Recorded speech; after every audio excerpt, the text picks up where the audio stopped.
See my hat, y'all? See it? See there? Okay, just want everybody to know who I am and what I am.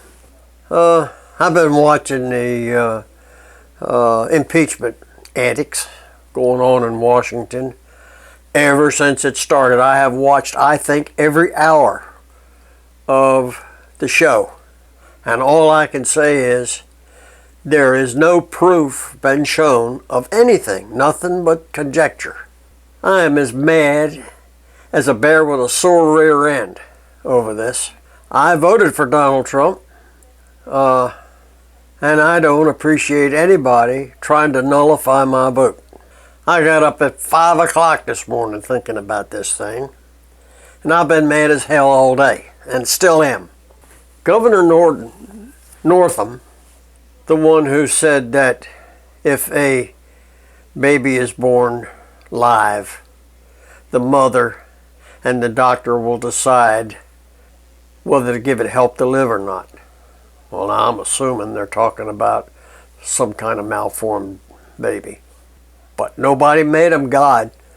Neither one of them, mother or doctor. And Northam never suggested that that was unconstitutional to take a child's life away, irregardless of its conditions. It's not our job to do that. That really pissed me off. Well, now he came up recently with the idea that they were going to institute laws banning guns of some kind.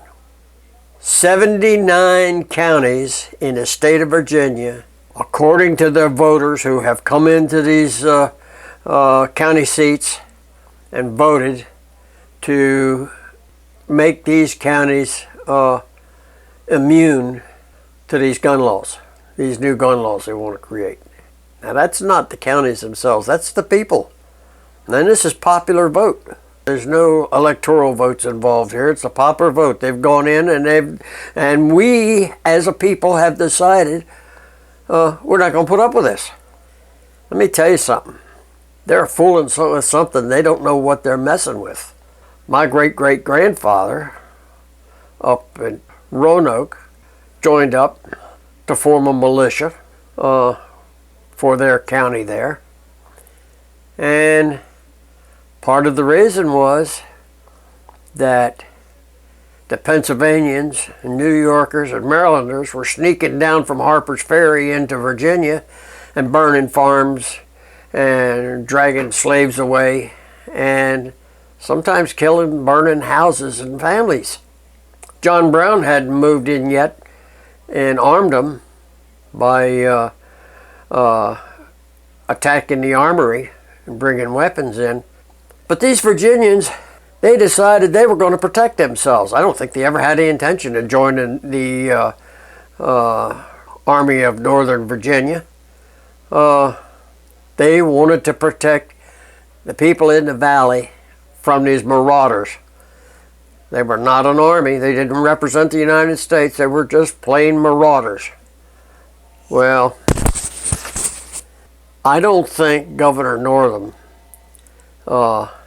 I don't know if he's a lawyer or not, but I don't blame him for his ignorance of the Constitution.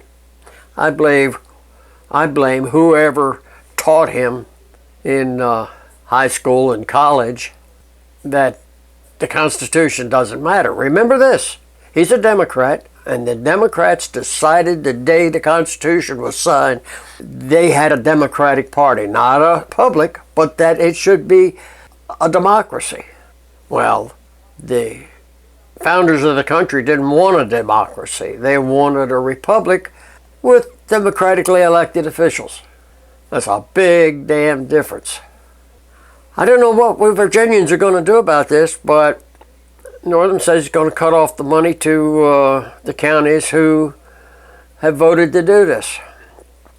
It's not the counties, it's the people that's voted to do this.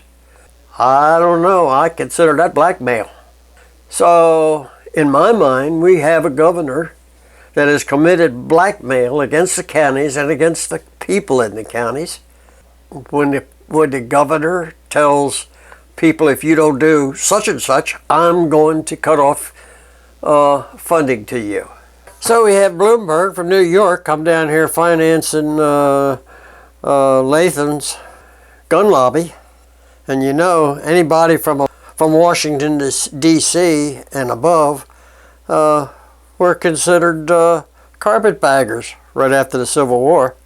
A carpetbagger had about the same life expectancy as a dog chasing cars.